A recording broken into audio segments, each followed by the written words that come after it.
A lot of people ask, where should I buy my seeds? You can get seeds so many different places. Some of my favorite places are True Leaf Market, and they have the Mountain Valley seeds on their website. I absolutely love these, and you can purchase individual seeds, one little packet at a time. Another place that is a little non-traditional is the Greenstock website. Greenstock is a company that I purchased one of their tall outdoor tower systems, but on their website, they sell these really great seeds, and I have had amazing germination rates with these seeds. Now let's go into not purchasing online, but just going into a local store. Burpee seeds are absolutely amazing, and you can get these at a lot of your local family farm stores like Tractor Supply, Lowe's, your Menards, your Home Depots. Another one is Livingston.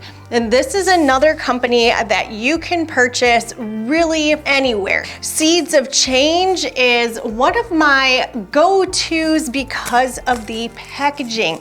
If you're looking for a package that is going to last you a while, depending on how you're going to be storing them, which we'll talk about in just a moment, these packets are really cool because they have a zip off on the top and a zipper seal inside, kind of like a Ziploc baggie. They have a really nice foil base, and it's going to keep those seeds nice and dry for a long period of time, keep them cool and dark. The last place I want to tell you about getting seeds you may not have thought about, run to your dollar store. You're going to be able to get seeds 4 for $1. 4 for $1. And I've been using them. I have chives in the back corner of my lettuce wall, and they came from dollar store seeds. I've never had a problem with them. They seem to work great. Let's talk about all of the really important information that is on the back of your seed packet. We do not want to ignore everything that is on the back of these seed packets. There is everything from the time that you need to plant your seeds to how long it's going to take to come out of the soil, which is your germination time, all the way up to your harvest date, which means when either the tomatoes are ready to harvest, the lettuce is ready to crop, whatever you're planting, that harvest date is the date that your fruits or your vegetables or your leafy greens are going to be ready for consumption. You want to look at these dates when you're planting inside, just because a lot of us think, why is this plant not germinating? Where is it? Why is it not growing? But maybe your germination date says 15 to 21 days and you're being impatient. Make sure with all of your seed packets that you're paying attention to the writing on the back. The planting outside times are not going to matter when you're planting inside, as well as your planting zones. Okay, what is a planting zone? A planting zone is literally a map of your growing area. The planting zones go across as the sun is coming up and going down, and when we're hitting spring and summer and winter and fall. You'll find a lot of Facebook groups or different people who are communicating with you about planting either indoors or outdoors. They will say, I'm in zone 7B or I'm in 5A, and that's gonna kind of let you know when their spring, summer, winter, fall times are, and if they're in the same zones as you. But as far as when you're planting that seed, that actual map or that zone doesn't matter. Your frost dates, we don't have to deal with heavy frost. We don't have to worry about heavy rains in the spring or cutting our growing season off in the fall because we're inside. I want to talk to you about the differences between heirloom seeds, non-GMO, and GMO. On your packets, you're going to see a lot of the non-GMO, or you might see something that actually says it's an heirloom seed. So let's start with the heirloom. This is actually a candy dish that belonged to my grandmother, and my mother got it. Then my mother passed it down to me. This has become a family heirloom because it passed generation to generation. When you open a tomato, there's seeds. So we have our first generation, which is that very first tomato seed that then makes a tomato, that you pull the seeds and you make another tomato, and you pull the seeds and you make another tomato. Just like the chicken and egg, what comes first, the seed or the tomato? That seed goes from generation to generation, just like this candy dish. At some point in time, this candy dish could get broken, and just like heirloom seeds, that heirloom passing down from generation to generation in the plant could get broken. When there is something like a GMO, that is a genetically modified organism. That means that the seeds are created inside a lab. They are taking this seed and they're blending them together, and they're making another generation of seed. If you see something that says 100% non-GMO, then that means it was not genetically modified. It means they actually went out and pollinated. So either pollinating naturally with bees, or maybe they're pollinating by hand, like what we do with our indoor gardens. Now, another one that I feel is a little controversial is organic seeds. Organic means something that was grown with no pesticides. If I buy a plant that came from a seed that maybe when that seed had pesticides in it, it grew that tomato, we pulled the seeds out and we grew another tomato plant, those pesticides really don't follow all the way through generation to generation.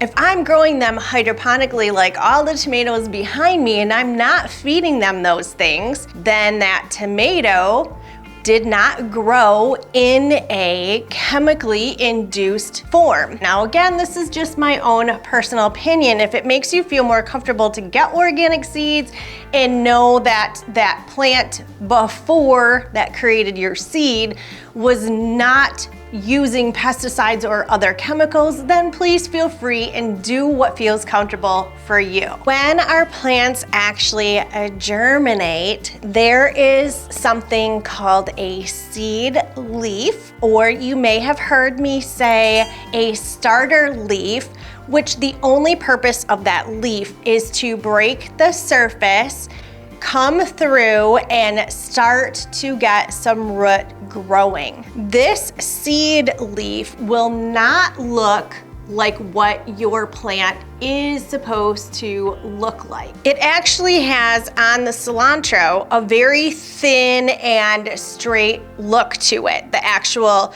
plant is going to be what we call the true leaf. Once that true leaf starts to come out, then you're gonna wanna start adding your nutrients and your foods and your supplements to either your outside gardens or to your inside garden. Once the plant gets a little bit more well established, like this cilantro is much farther on in its process, you can see these are the actual cilantro leaves. Then these are the older seed leaves.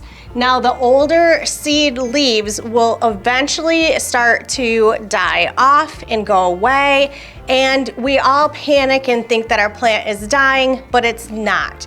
That leaf was only there to come through the surface. Now I'm grabbing one of my tomatoes, and this is out of the new garden. One thing that a lot of us don't love to do is thinning out the seeds or the plants. So it's easier to throw in 5 to 6 seeds and hope for the best.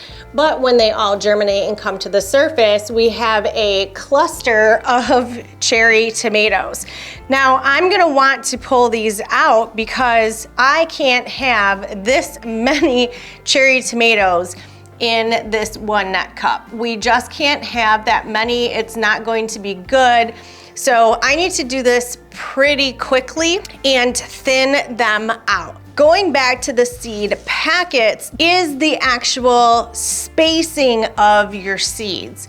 So because we're doing them indoors, if we're going to just do one in a net cup or a Y pod or whatever we're calling it, if we're just doing one and we're putting them close together, kind of like my tomatoes are back there, it's not as important as when they're outside.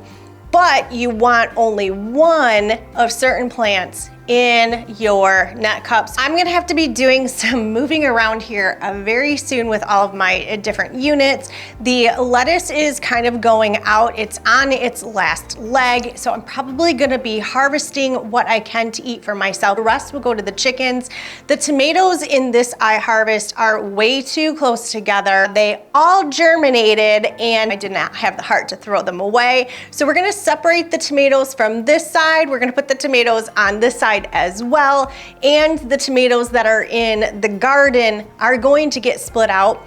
They're going to go down into my U harvest, which is now housing cilantro, but because the U harvest has such a tall light, we're gonna be putting tomatoes in that. The cilantro is going to get moved to my other unit that is much like my hortas, so we're gonna be keeping that one, adding another one, and shifting things around. It's another reason why having seeds on hand is really a fun thing to do. You can put them in Tupperware. Some people get really creative and they use photo albums to put them in.